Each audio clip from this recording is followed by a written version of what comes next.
لصدري ويسر أمري واحلل عقدة من لساني يفقه قولي. قال الله تعالى في كتابه العزيز بعد أعوذ بالله من الشيطان الرجيم والفجر وليال عشر. amatendo gonna ga Allah subhanahu wa ta'ala nsaba okusasira n'emirembe bibeere ku wekitibwa nabbi waffe Muhammad sallallahu alayhi wasallam.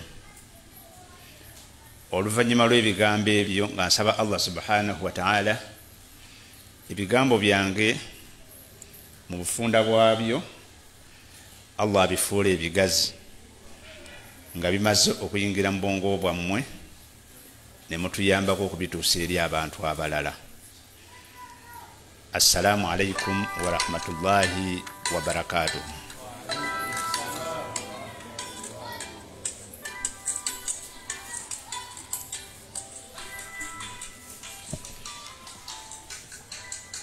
Bwe mba mmaze okwebaza Allah subhanahu wa ta'ala n'okusaalira ku wekitibwa nabbi waffe Muhammad sallallahu alaihi wasallam, nammwe okubatoolera ku salaamu, ntwala obuvunaanyizibwa okwebaza ne si kwebaza yenna abateeseteese eddalasa eno. Nsaba Allah subhanahu wa ta'ala abawumu ekisinga okubeera ekirungi.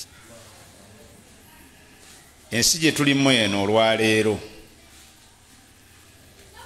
erakinga abantu abalagirira abantu okukola obulungi.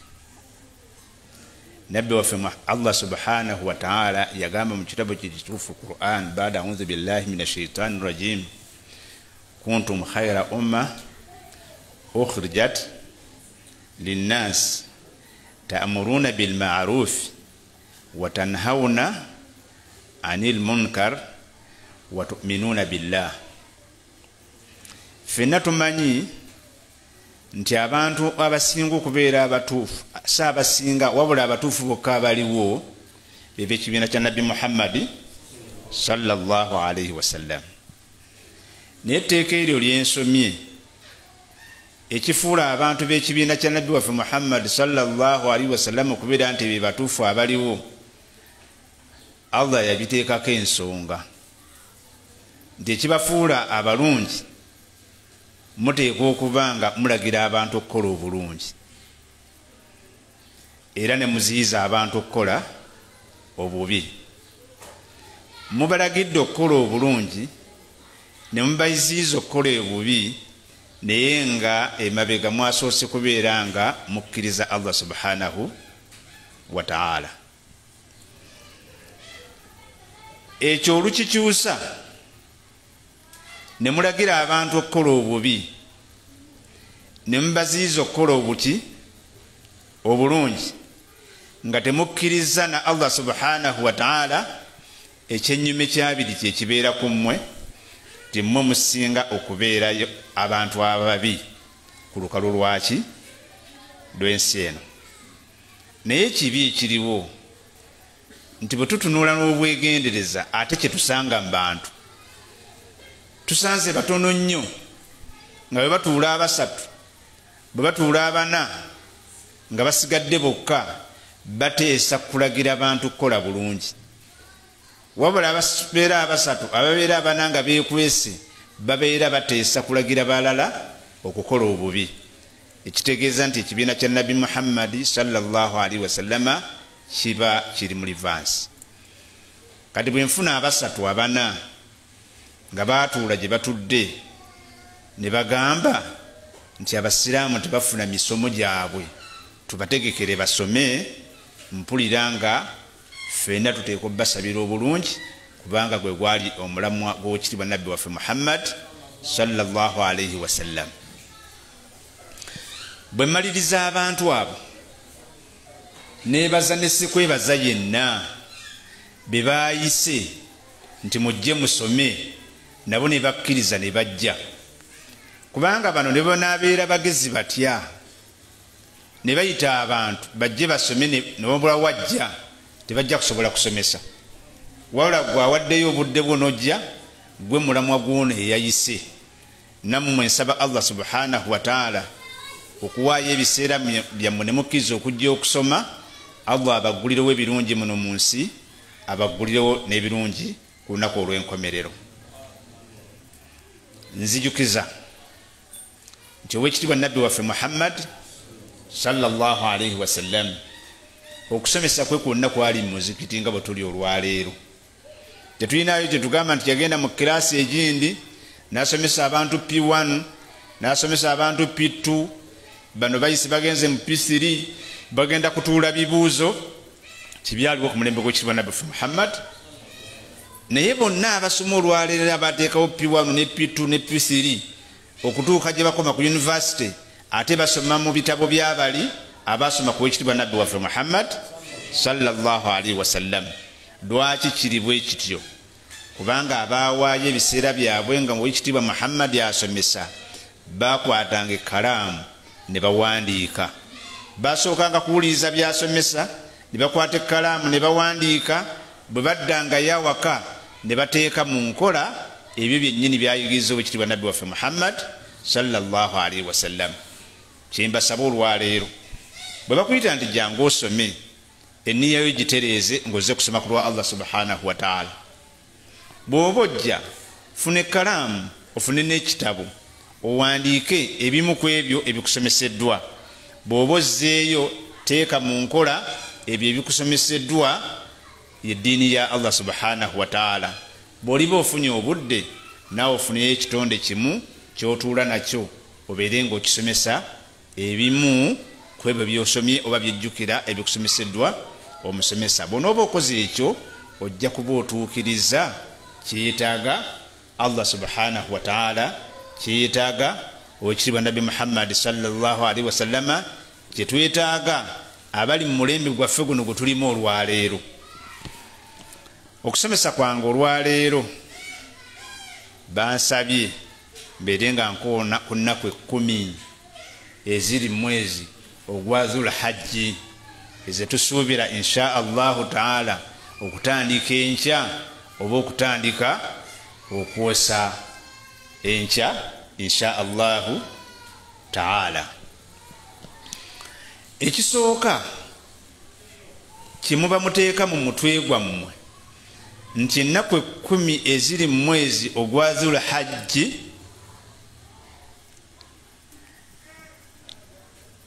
tezitandikidde ku mulembe gwa oba ze zino ennaku ziri 10 omwezi okuva tukutandika gutugenderamu e Makka oba ogusembayo emyezi gy'Obusiraamu. Naye tezatandikira ku mulembe gwa Oweekitiibwa Muhammad sallallahu alaihi wasallam, wabula n'emabega kubaaliwo edda nga bwe tulaba nti Kaaba eyo emabega nga Muhammad sallallahu alaihi wasallam tannaba kujja yalambulwanga n'ennaku 10 ab'emabega baazirina nga bazitwala nga za muwendo.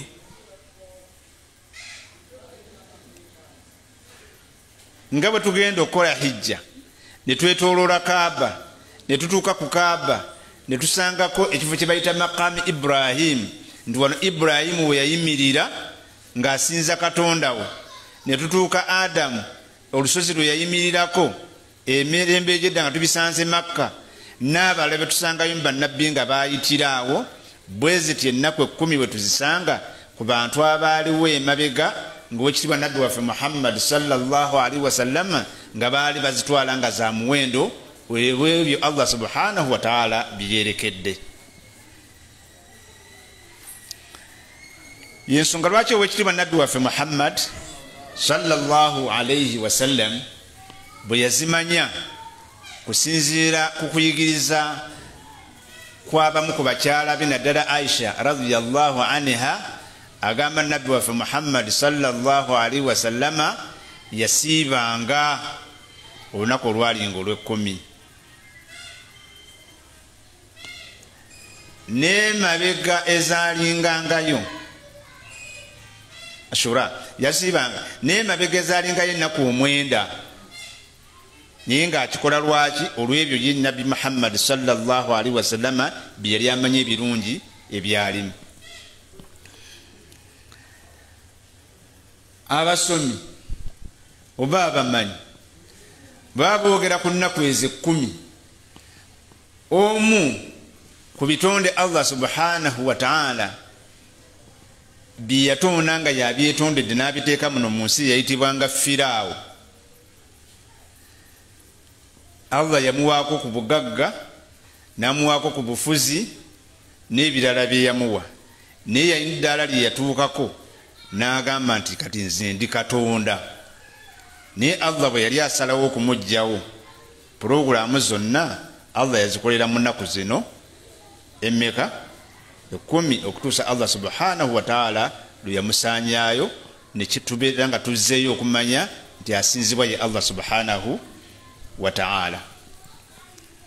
Mu Qur'an etteeka ly'ensumi baada a'udhu billahi minash shaitani rajim, Allah yagamba nti wal fajr, Allah yasooka kulayira makya. Allah alina eddembe lye erisembayo okulayira kyabeera ayagadde.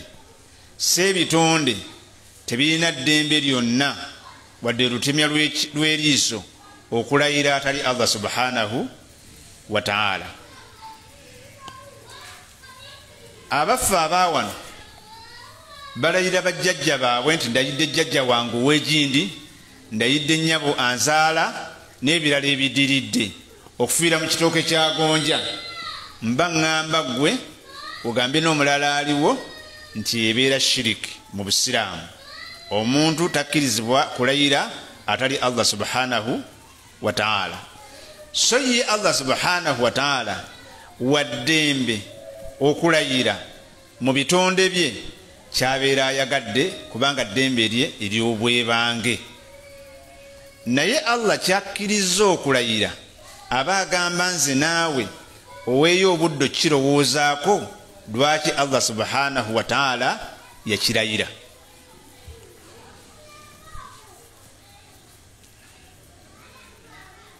Mukano noonyaamu nnaku 10 zerayira Allah subhanahu wa ta'ala ezisandika mu mwezi ogwa Dhulhajji. Lwaki ezo Allah subhanahu wa ta'ala yazirondayo n'azirayira? Ŋŋamba nze naawe nti bw'onooba otunuulidde kye bayita ennaku, Allah yalayirayo ennaku endala mu Qur'ani era yazikoonako. La uqsimu biyawmil qiyaama, Allah yalayira ku lunaku olw'enkomerero. Allah yayogerako olunaku n'agamba nti ittaqu yawma turja'una fihi ila Allah, mutya olunaku lwe munazzibwa eri Allah. Allah nnaku genda nga azikoonako, naye buli nnaku Allah ze yakoonangako ezo yazikoonangako olw'ebizibu ebizirimu. Bw'aba yayogera olunaku tuyimirira mu maaso ge, mwenna mumanyi ekiribaawo. Bw'aba yagamba n'atugamba olunaku lwe tuzzibwa eri Allah subhanahu wa ta'ala, yali ategeeza olunaku lwe bakunaaza mu makaago, bakugjamu engoye zo abantu b'otamanyi, ne bakunaaza abantu b'otamanyi, ne bakuzinga abantu b'otamanyi, oba abo b'omanyi ne bateekateeka okufulumya bakutwale bakuziike, nga mu bantu abo tewaliiwo akaayana, wabula buli muntu agamba nti obudde buyise. Ezo zonna Allah subhanahu wa ta'ala enjogerako gye yazoogerako ziri mu bizibu. Naye zino ennaku 10 eziri mu mwezi guno gwe tugenda okutandika, Allah yazoogerako olw'ebirungi ebirimu bye tuteekwa okukola tubisange mu maaso ga Allah subhanahu wa ta'ala. Ennaku endala ezandizifaananyeeko akatono ziri mu mwezi gwa Ramadhan, ennaku 10 era ezisembayo mu mwezi ogwa Ramadhan. Nabbi waffe Muhammad sallallahu alayhi wasallam mwe yasitukiranga mu nnyumba ye n'alekawo obuliri, n'akubiriza n'ab'omu maka be n'abagamba mujje tugende, kati buno obudde bwa kusinza Allah subhanahu wa ta'ala.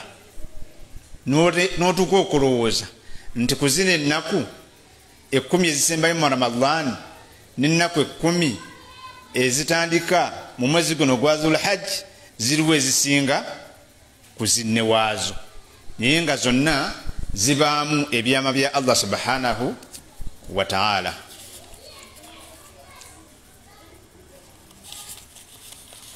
ennaku 10 eziri mu mwezi guno gwe twogerako kyetusinga okwagalamu kwe kusiiba kubanga nabbi waffe Muhammad sallallahu alaihi wasallama yasiibanga ennaku 9 atasobodde siibako ennaku emmeka 3 olwa hadisi yokirwa nabbi waffe Muhammad sallallahu alaihi wasallam gye yayogera ng'ejjibwa ku Ibn Abbas agamba ma min ayami al-amal as-salih fiha ahabbu ila Allah min hadhihi al-ayami yani al-ashara.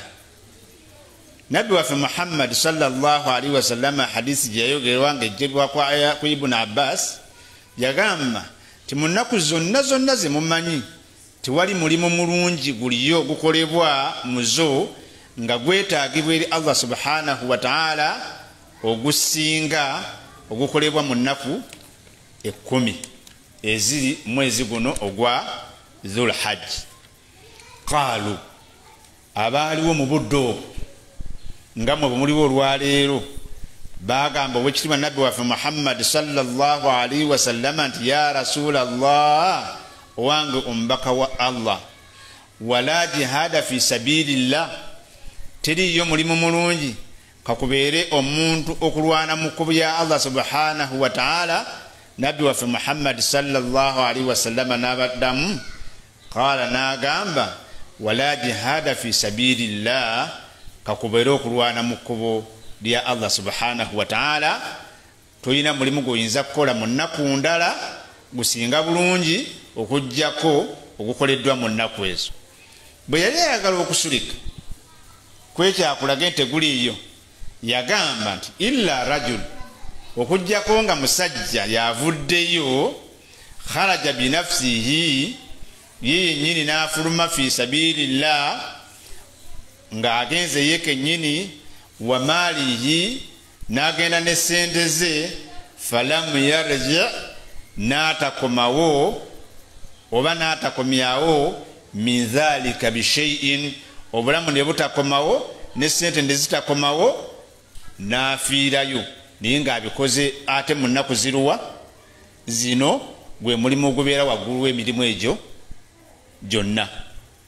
Kitegeeza obuzito bw'ennaku ziruwa 10. Mba nsaba gwe nange ne neesaba tutwale obudde ennaku ezo tuzisiibe. Omulimu omulala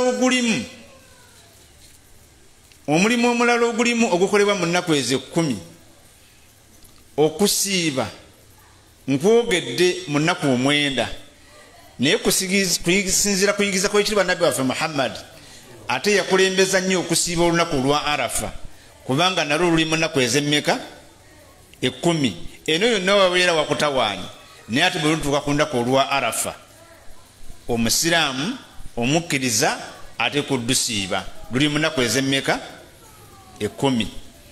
Nabbi waffe Muhammad sallallahu alaihi wasallam buli ayogera ku lunaku olwo lwe bayita olwa Arafa yatugamba nabbi waffe Muhammad sallallahu alaihi wasallam nti omuntu abeera alusiibye Allah subhanahu wa ta'ala amusangulako ebibi bye yakola omwaka ogwayita gwalimu guno gwennyini n'omwaka ogukola ki ogujja nasigala muntu ng'asonyiyiddwa. Ku lunaku olwa Arafa twabeera ng'alukoze eki ng'alusiibye aluwa alusiiba n'afuna ebyo yoyo ataasobola genda kukola hijja. Abaagenda ne bakola hijja abo Allah ayina waabalese nga nabo bayimiridde mu Arafa kubanga lwe lunaku Allah subhanahu wa ta'ala lwawandiika ku muntu okukola hijja. Nabbi waffe Muhammad yatugamba nti kyebayita hijja Arafa kuyimirira muki mu Arafa. Gwalusiibidde eno Allah akusonyiwa emyaka 2 gwolimu n'ogujja nawe lowooza bimeka byokoleddemu. Abali mu Arafa eri Allah subhanahu wa ta'ala mumanyi abantu abagenda emaka babeera duyufu rahman babeera bagenyi ba Allah subhanahu wa ta'ala. Ku lunaku olwo Allah subhanahu wa ta'ala lwasisinkana abagenyi be eri nga bayimiridde mu Arafa. zino ennaku zonna tulina ennaku 360 nezigwamu kuyigiza kw'ekitiibwa nabbi waffe Muhammad sallallahu alaihi wasallam amanyi nti ffenna tusobya emisana n'ekiro naye atulekerawo chance tuzuukukenga ekiro tumusabe atusonyiwe.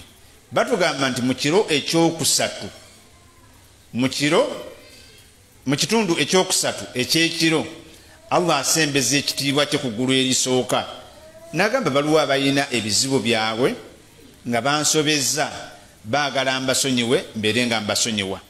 Abantu beera nga tuli mu tulo. Baliwo abalina amabanja nga baagala nga basasulire mbabasasulire babeera nga bali mu tulo n'ebirala ebidiridde. Kyebaava batutega omwezi ogwa Ramadhan bwe tuzuukuka ku ddaaku ne tulya emmere n'osalayo raaka 2 n'osaba Allah subhanahu wa ta'ala gyetuyita salatu tahajjud Allah subhanahu wa ta'ala abeere nga akusonyiwa. Naye ne mu ebyo ebiseera era abantu abamu tebazuukuka kulya ddaaku n'abazuukusa okulya ddaaku obudde bwabwe babumalira ku kulya buli mmere ne babeera nga tebeegayiridde Allah subhanahu wa ta'ala kubeeraka nga abasonyiwa. Allah subhanahu wa ta'ala kyeyava atuteerawo lwe bayise olunaku yawmu Arafa, ekyo kijja olunaku lumu mu mwaka omulamba. Allah subhanahu wa ta'ala avaayo ku ggulu eri erya waggulu n'ajja ku ggulu erisooka, naye emisana sidi ekiro n'agamba ebitonde byonna abasaba baluwa abuuza bamalayika abo baagala ki? N'agamba Allah subhanahu wa ta'ala buli abeera amusabye nti kyasabye nkimuwadde. Kyentegeeza mu lunaku olwo lwe bayita olwa Arafa n'oluli mu nnaku emmeka 10 ezimanyiddwa ezisooka mu mwezi ogwaki ogwa Dhul-Hajj. Saagala gwe weesubye oleme gamba abantu bo kubeereka nti olunaku olwo balusiiba obanga basiiba ennaku ez'emmeka 10 olw'obulungi obwo Allah subhanahu wa ta'ala bwe yateekamu. Nabbi waffe Muhammad sallallahu alaihi wasallam yatugamba nti olunaku olwo abantu bandibadde bakola nnyo kye bayita tasbih oba mu nnaku ezo okwogera ennyo ku Allah subhanahu wa ta'ala. Nabbi waffe Muhammad sallallahu alaihi wasallama kyeyava atugamba nti khairu du'a, okusaba okwali kusingayo okubeera okulungi kwe yakozesanga owekitiibwa nabbi waffe Muhammad sallallahu alaihi wasallama oba edduwa esingayo okubeera ennungi du'a yawmu Arafa, ye edduwa esabibwa oba yakozesebwanga ku lunaku olwa Arafa. Nabbi waffe Muhammad sallallahu alaihi wasallam n'agamba wa khairu ma qultu ana. Nabbi waffe Muhammad sallallahu alaihi wasallam agamba yekyasingayo okubeera ennungi mu nze ebigambo bye nayogera mu bulamu buno obwensinze nga Muhammad. Sirinayo kigambo kye nayogera kirungi kisinga dduwa ekozesebwa ku lunaku olwo olwa Arafa nze Muhammad.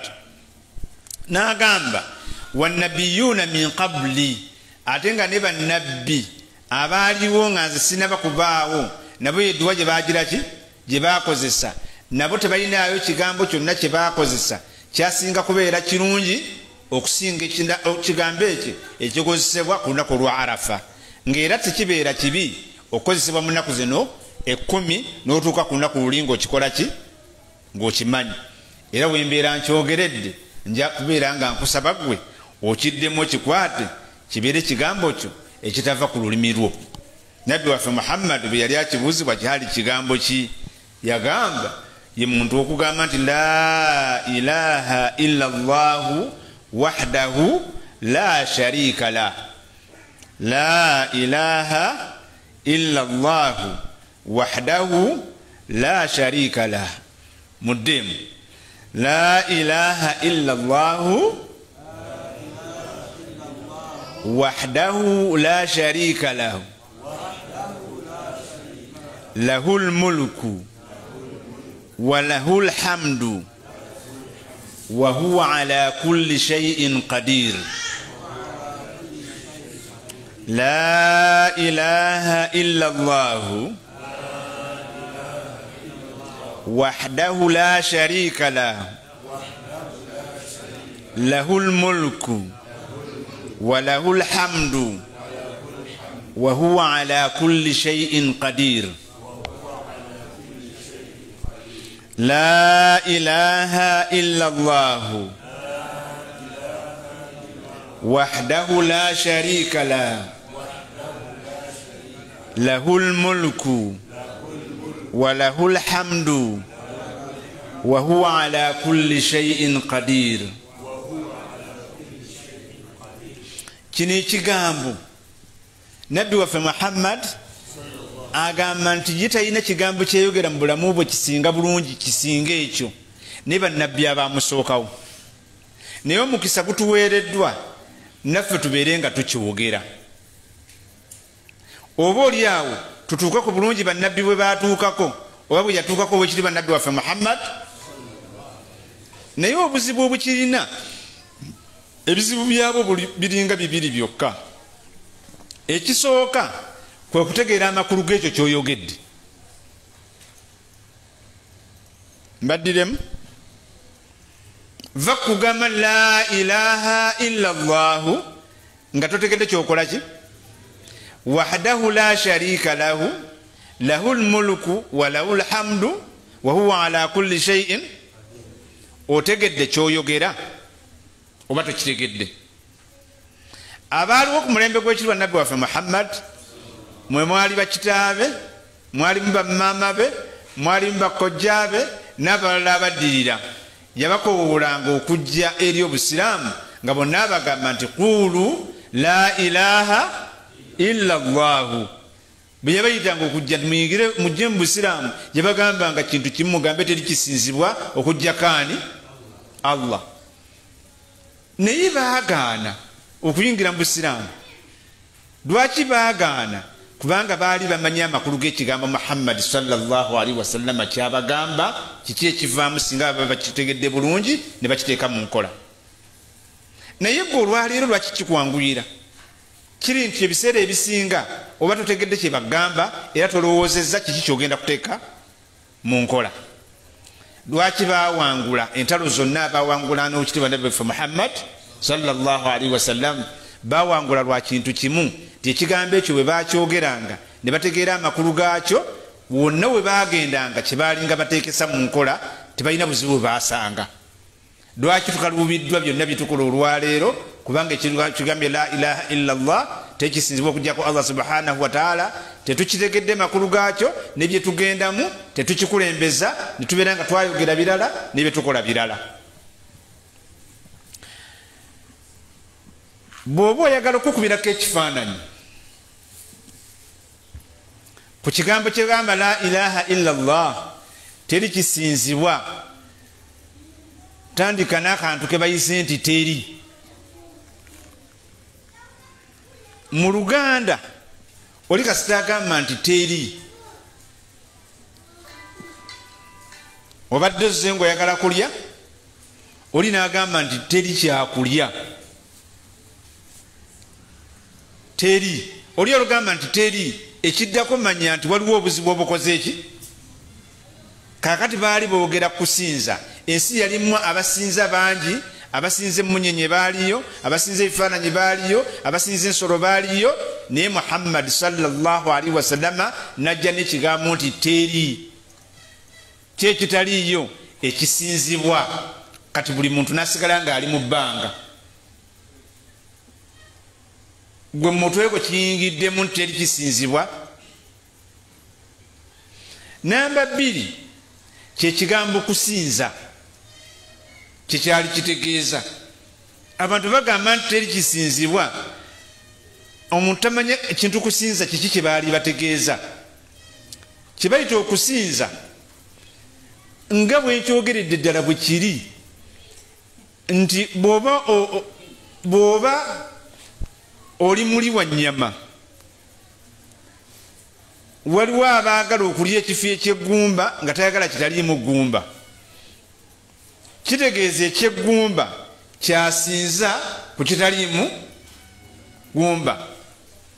abalala enkoko agisinza ku nnyama naga nze enkoko yensingira kitegeeza olujja kino kyowulira nga kyekyo kikusingira kyolondawo n'olekawo ekitakusingira.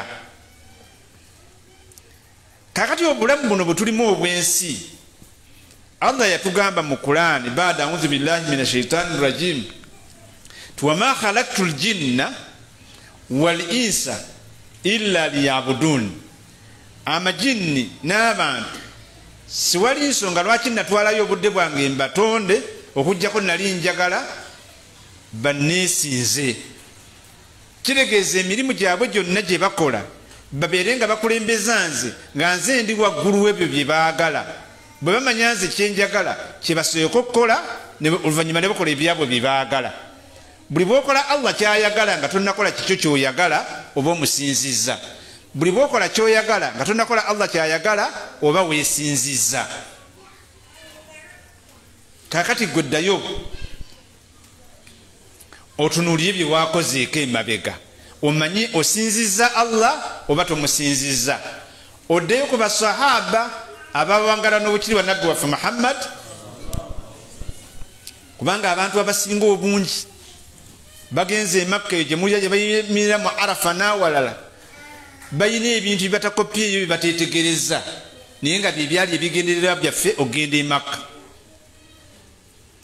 mulambula ebifo byabo abaatusookawo Ibrahimu alayhi salatu wassalamu nti yateeka omwana we Ismaila mu Makka ne Hajara nga babeerawo bokka naye bw'omala okwetoolwa Kaaba yonna n'ogimaliriza tebakulaga ika mmeka Ibrahimu ze yafunawo ne bagamba nti ika bwe ziti okuva wano paka eri awo waali waani bakulaga maqamu Ibrahimu we yayimirira ng'asinzaani ne bakulaga Kaaba gye yateekawo nga nnyumba yaani ne biggwa.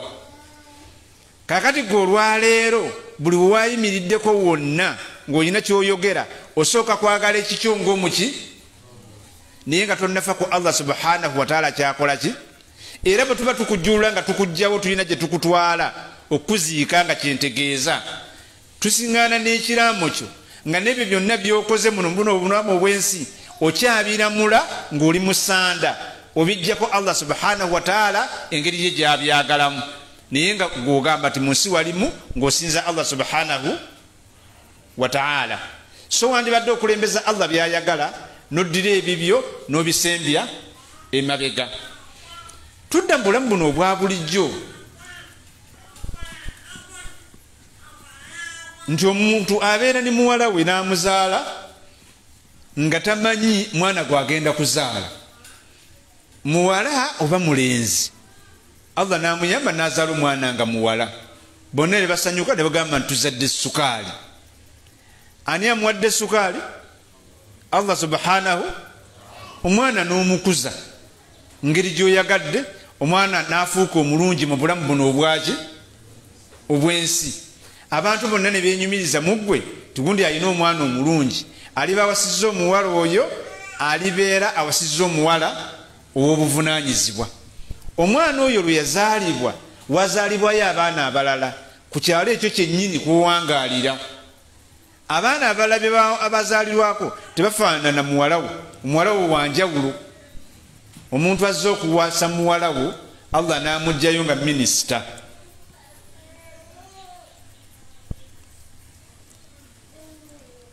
yazze okuwasa muwala wo ekyo nekikufuula ow'enjawulo. miitingi z'embaga zonna bwe zitandika okutuula nga ziteesa ku muwala wo bw'anaafumbirwa ng'agenda kufumbirwa minisita zijjiramu ddala purogulaamu z'obusiraamu oba zijjiramu ddala ebyo Allah subhanahu wa ta'ala byayagala. abateesa bateesa okuva ku kisooka paka ekisembayo obudde bw'essola tebubaamu. naye ateeseza muwala we ye haaji maama ye hajjati ajja okuwasa naye haaji abamulekeddeko nabo baki ne bwabaawo aleeta ebyo ebyessola nti abantu banaasalira luddawa oli agamba nedda ebyo sooka obireke buli muntu ajja kusala amagezi. mutayinza kulwa bw'asaalira naye ate abanaakuba eŋŋoma bo babafunira oba naakola ki? Ekigambo la ilaha oba mukitegedde kyeŋŋamba? Mu bino byonna byeyagala okukola sooka onoonye kyo Allah kyayagala kyandibadde ki? Abajja okujja wano okutuula wano Allah yabatonda, omwana wange yamutonda, kansooke enkolemu ebyo Allah byagira ki? Byayagala. Bwe naamala okukola Allah subhanahu wa ta'ala byayagala nembiteeka mu layini, naffe ebyaffe byetwagala tujja bigira ki? Kyekyo Muhammad sallallahu alaihi wasallam kyagamba nti afdal oba khayr, ekirungi nzi Muhammad kyenayogera ne bannabbi abansookawo kyali kya la ilaha illa Allah. Ekyo kyogera ku lunaku olwa Arafa. Olunaku olwa Arafa olwo mu nnaku zino emmeka? 10. Naye si kwogera kyogere, wabula kwe kubeereka nti kisobola okugenda mu bikolwa byaki by'omuntu. Amaduwa tugabaddeko n'ebirala. Abantu bakola budget walinga bwe mbagambye, ne bagamba budget ya sente mmeka, ne bagamba nti budget yerabika yakutte miliyoni 2. Ni miliyoni 2 eza budget eyakoleddwa nga tekuliko budomola 3 obw'okufuna wuzu, naye nga abantu bamanyi bonna bajja kubeerawo. Ez'omwogezi ne baziteekako ne basalira sente zanaafuna oba sente mmeka, naye omwogezi oyo ne batamulagira bulagizi nti essaawa ey'okusaala bwetuuka yita gundi ayaziina abantu bakole ki?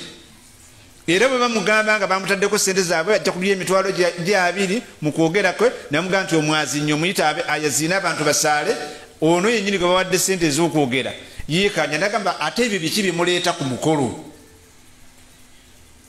Bonna ne bakkiriziganya ku kiruwa? Baba bali tebategeera kigambo la ilaha illa Allah. Kyentegeeza nti kyebagamba okugamba nti Allah ali omu ekibeera mu lunaku olwo kyetaagisa ekyo ekigenda mu bikolwa by'abantu nga bonna tunaba tutambulidde tubiteekamu enkola oba ebyo Allah subhanahu wa ta'ala byeyeetaaga. Allah yagamba mu nankani eyo nti wahdahu, Allah ali atya? Ali omu. Abantu abamu Allah bayinza omusinza naye nga balinayo n'omulala gwe bagira ki? Sinza bannyonnyola. Abantu bameka be tubadde nammwe mu kintu si kimu si bibiri nga la ilaha illa Allah, la ilaha illa Allah, la ilaha illa Allah. Ng'omuntu afudde Yesumaani tugenda muziika eyo gye tugenda okukola ki? Omufu waffe musiraamu tugenda muziika n'essanda ne bazigula ne bamuteeka ku mmotoka. Enkaayana ne ziva ku kintu kimu, amagi bagateekayo nga emmotoka esimbula tebagateekayo. Oli n'aviirayo ddala n'enkufiira ye n'ateekayo amagi. Omulala n'agamba nti tugateekayo, omulala n'agamba nti emmotoka ngivuddeko bataddeyo maki. Weebiri wano tebiriiwo. Oyo avudde ku mmotoka olw'okuba bataddeyo amagi tebagataddeeyo, omulala n'asigala ku ki? Ku mmotoka. Bonna bakyakina ekigambo la ilaha, naye ekigambo wahdahu ng'ali atya tekinaba kuyingira mu mitima gyabwe. Bateekako ebintu ebiki? Oba kitegeerekesa abantu bensomesa? Olumugamba la ilaha illa Allah kiwedde, naye manya nti wahdahu ali atya? Ekitundu gye baleeteramu amagi bagateekawo kubanga emmotoka esimbula nga tekinaba kuggwa mu bwongo obwo, tonnaba kumanya Allah subhanahu wa ta'ala kino ekintu kinaba kugenda wuuli. Kibakkaatiriza ku lunaku luno oba mu nnaku zino emmeka? 10. Kive mu bigambo kigendere ddala ne mu biki? Ne mu bikolwa. Abaana be tufumbiza abo abawala mubamanyi byonna biweddeyo nga bwe babikola, naye bwe bamufulumya bati mu mulyango bamuweka ne bamugira ki? Ne bamuzza mu nnyumba n'obagamba nti kiki kalombolombo kaffe ng'abaki? Naye bw'omubuuza emabega waako waliyo ki? Ate kiri nti buli muntu amuzzaayo, wabaawo ow'enjawulo amukola ki? Amukomyawo. Wahdahu ekigambo kitugamba nti Allah asiizibwa ng'ali atya? Ng'ali omu, kiba tekinnaba kuyingira mu bwongo bw'abagambye ekigambo kya la ilaha illa Allah. Temugamba nti neerabidde kyendiko. Njogera ennaku eziri emmeka? 10 eziri mu mwezi guno gwa Zul Hajji ebirungi ebirimu mbagambe nti okusiiba mwekuli naye mulimu ne tasbihi okwogera ku Allah subhanahu wa ta'ala nga nabbi waffe Muhammad sallallahu alaihi wasallama yagamba nti okumwogerako okusingayo obulungi nga ye yakukozesa ne bannabbi abalala bagira ki kwe kuddiringana ekigambo ky'okwawula Allah subhanahu wa ta'ala nti ali atya ali omu si ku lulimi bwokka wabula nga twandyagadde ne mu bikolwa kikole ki n'agamba la sharika lahu bw'omala okyogera nti ali omu tomugattako ekintu ekiki ekirala shirik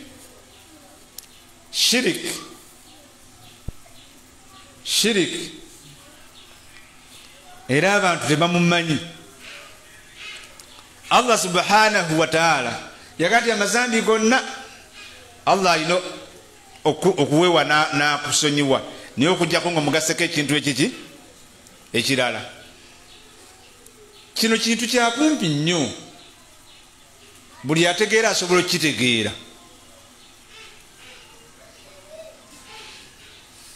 Omwami akedde ku makya n'avubuka n'agula ekibanja kye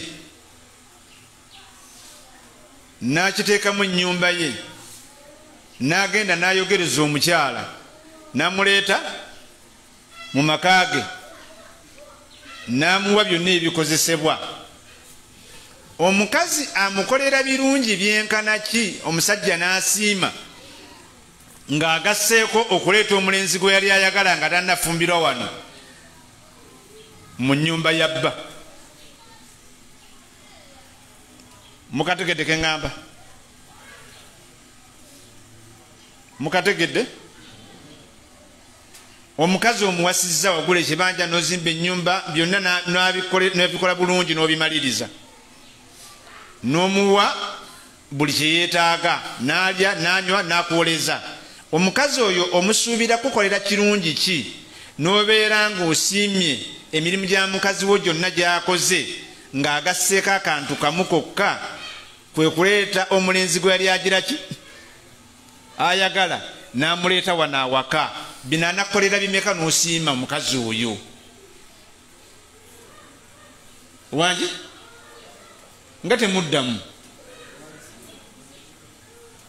wangi? Kale tukkirize yakusanga tolina kalina naye mubadde naye muzimba ki? Yakusanga tolina mmotoka mubadde naye ne muzimba ki? Yakusanga tolina baana mubadde ne muzaaba ki? Abaana. Byonna omukazi yabikoze eki? N'abaana mubaweeredde batuuse ku yunivasite, naye no mu bukadde bwo naanono omulenzi aluwa oli gwe yabeera naye n'abaana si babe bonna babu n'amuteeka mu nnyumba. Bino byonna osiimamu ki kyakoze nga nakino akitaddeko wangi? Biba bifu biba biramu. Abaana obeerabidde wangi? Kalina gye muzimbe gyerabidde wangi? Si baana ba bulijjo, n'abalongo mwebali era babo naye abaggasseeko.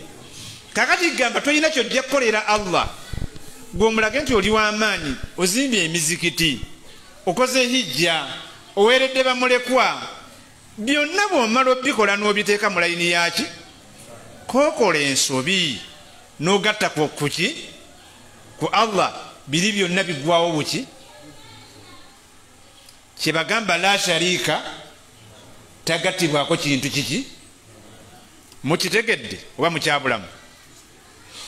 Naye mmwe bentudde nammwe wano obuzibu bwe mulina kyebayita okugattako Allah subhanahu wa ta'ala nakyo mwakitegeera bubi. Namba esinga era bw'omuntu ng'agenze mu ssabo oyo aba tagasse ku Katonda ekintu ekirala. Omuntu alaba omuntu akutte enkoko eya lujumba n'agisala agasse ku Katonda ekintu ekiki? Ate omulala abo bonna bagasse ku Allah subhanahu wa ta'ala ekintu ekiki naye ne shiriki yennyini erimu amaki amadaala. Akwata enkoko y'olujumba azimbye essaba emmanju si yona alina omuzikiti be bali be twalekawa naye naawe asaala olina shiriki owuwo gwogira ki n'omunyooma naye nga Allah mugaseko ekintu ekiki owuwo yaluwa irizi mwemugamba tutubalina abantu ababiri tubalina ndaba batandise okunyiiga ababiri tubakola ki ayambadde enkufiira nga bwenjambadde nekirevu akikola ki y'omulimu gwe okulyakwe n'okunywakwe kukolera bantu kiki irizi tubalina tetubalina tallahi billahi agwe mugaseko ekintu ekiki kokola ensobi n'owandiika akapapula n'okazinga nga gwe boyagadde okakola ki okazinga n'okasiba n'okatunga n'omugamba agenda okateeka owogiza eki shiriki ononye omulenzi oli gwe wali oyagala omukazi waleese omulenzi oli gwe yali akola ki mu nnyumba muno ng'amaze okuzaala abaana abakola ki kati gwe oyagala okiwewe buweyi. Abantu tuli nabo tetuli nabo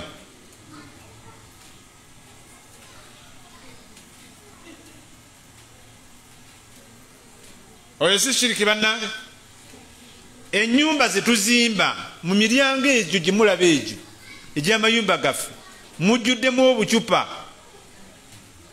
eringo omuntu akakasiza ddala nti akacupa akali awo akola ki bayingira ebeera shiriki.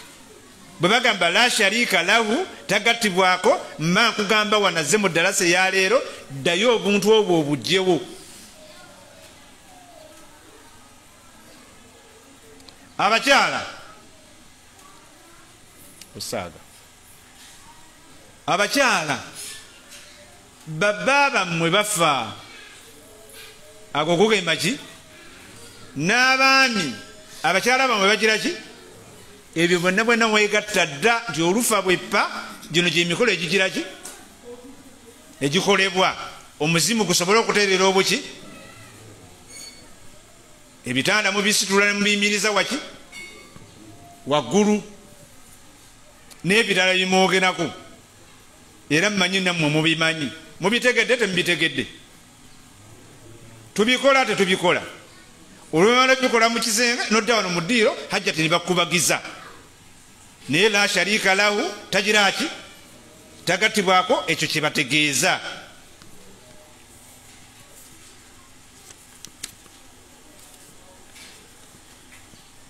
lahul mulk lahul mulk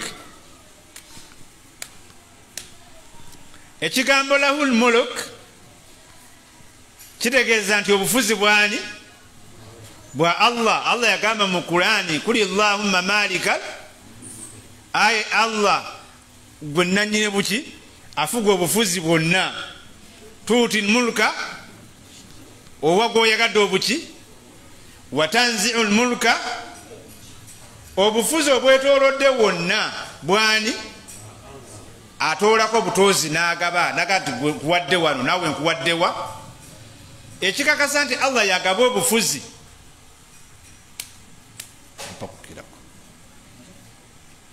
ekinkakasa nti Allah yagaba obufuzi bw'onoobaamu amagezi bw'onooba toyina amagezi ojja kusigala nga toyina maki ente awaka nga gozirunda n'embuzi n'enkoko bukeera ku makya ng'oziteeka mu kiraalo kimu naye bwe ziba zigenda ku ttale nga zirina ezikulembera mwakirabako temwakirabako bwevaawo eyo ezikulembera newaddawo endala nezigira era zironda endala nezigira ki nze naawe mu kutegeera kwaffe okutono mwalabako ente ezo nga zikayanira obufuzi bw'ente ekulembedde wangi mwazirabako nga zikayana nayo leero tojja tukulembera kitegerekese kikyagamba ye nannyini buki awo obufuzi bwabakoze eki embuzi bwe ziri mu butegendereza mu butamanya weesiŋŋaana zikoze eki zigoberera egize eki mwazirabako nga zirwanira ensonga eyo wangi lwaki kiri mulahul muluk kino ekigambo kigambo kiteekesa muki kyobufuzi bwani awo gwabakoze eki kakati ente bwe ziba zikitegedde n'embuzi ne zikitegeera gwe bwe kikulema nange embuuza gwe n'embuzi ani ayina amagezi ekusinga tekusinga embuzi etegeera ndi eyina mukama waayo nente nemanyi eyina mukama omuntu agamba zesiina ebyo tokolaki ate gwe ogamba la ilaha wahdahu lahu kakati kiki kiwayogedde ekyo ng'ate wali allah agamba era yawa gwaba akoze eki ate allah bwe yali amaliza etteeka lino yagamba biyadihi khayr yagamba gwaba awadde ne gwaba ajjeeko akikola nga kyekisinga okubeera ekiki maliriza n'ebinankani bino ebiwuka ate mwe mulowooza byenjogera sibitegeera ebiswa mubimanyi ebiswa mubimanyi ekiswa kirina kye bayita namunswa atambula ebifo bimeka okugenda okunoonya emmere bangi ani aleeta naye waliyo olunaku bino lwebyekuŋŋanya ebiga nti ono atudde nnyo talya lwaki alya nga takoze wangi nange embuuza gwe weebuuze nga nange bwenkubuuza kiri baba bakiwa emmere yakulya yakukola mulimu ki wangi kiba kirya yaki naye bino bikoowa okutwalayo byategeera kintu kimu malika tuuti muluka gwe bawadde bamuleke alye era bamutwalira agireki kobiyimirira mu kkubo kino ekiwuka ekimu nekigamba nti tutwalayo ekyokugira ki kiba kiwuka kitegeera nange embuuza mmwe temugaanako mmwe sente okugenda kyeziteeka okugenda sibuuza bataliiwo ŋŋamba mmwe mwennyini temugaana nti oliye mukulembeze naye temuzikola ki ekiwuka kikusinga tekikusinga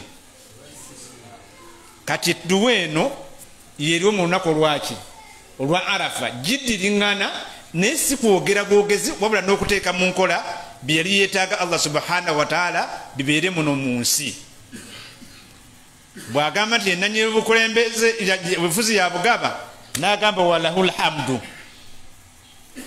walahul hamdu kyo kitegeeza ki matendo gani kakati ate kugwe allah subhanahu wataala gwawadde ekintu kyonna n'okikola bulungi n'okituukiriza leka kuyimirira mu bantu kwewaana ogambe olina kyokola ki kyonna kyobeera okoze mu butuufu bwekikola n'okituukiriza amatendo gani lwaki ga allah kubanga yeyatonda ggwe akigize eki yensonga lwaki ibrahimu alaihi salatu wassalaamu bwe yagenda n'azimba kaaba eyo gyemulaba weeri bwe yamaliriza ogizimba ng'ali ne mutabani we isimayira bali bameka mumwawulirayo owokusatu baali bameka ekyo kyali tekibamala okwewaana ku lukalu lw'ensi luno nti be basinga naye bo bagamba bati bagamba rabbana taqabbal bagamba nti ayi allah gira ki kiriza lwaki bamusaba akkirize kubanga yebawadde amaanyi galuwa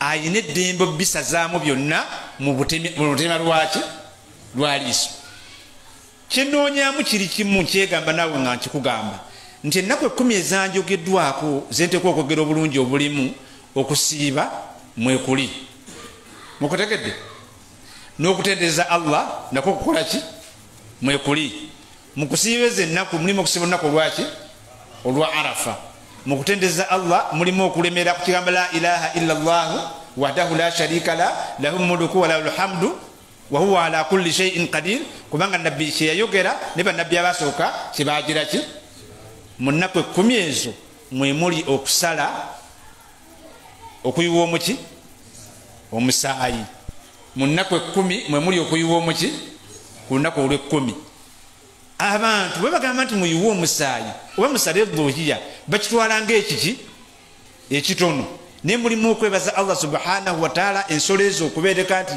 emirembe n'emirembe n'emirembe zikola ki weziri muzikola ki mbuuza mmwe nga nange bwe neebuuza embwa n'ente kyekisinga okuzaala abaana abangi embwa n'ente kyekisinga okuzaala abaana abangi mbwa ente ezaala mbaika ezaala emu oba byoba bbiri embwa nezaala mmeka ani yali alabyeku kiralo ky'embwa embwa balya mmeka olunaku ebiralo by'ente tubiraba tetubiraba ente balya mmeka olunaku naye ziremerawo zitya nga bazirya ne zikola ki mukolo ki gw'onoobeerako n'osanyuka nga tolabyeko nnyama ya nte wange olukiiko lwatuulawo olwero si luteeketeeke ente zinaabeeranga ku kyalo muzirye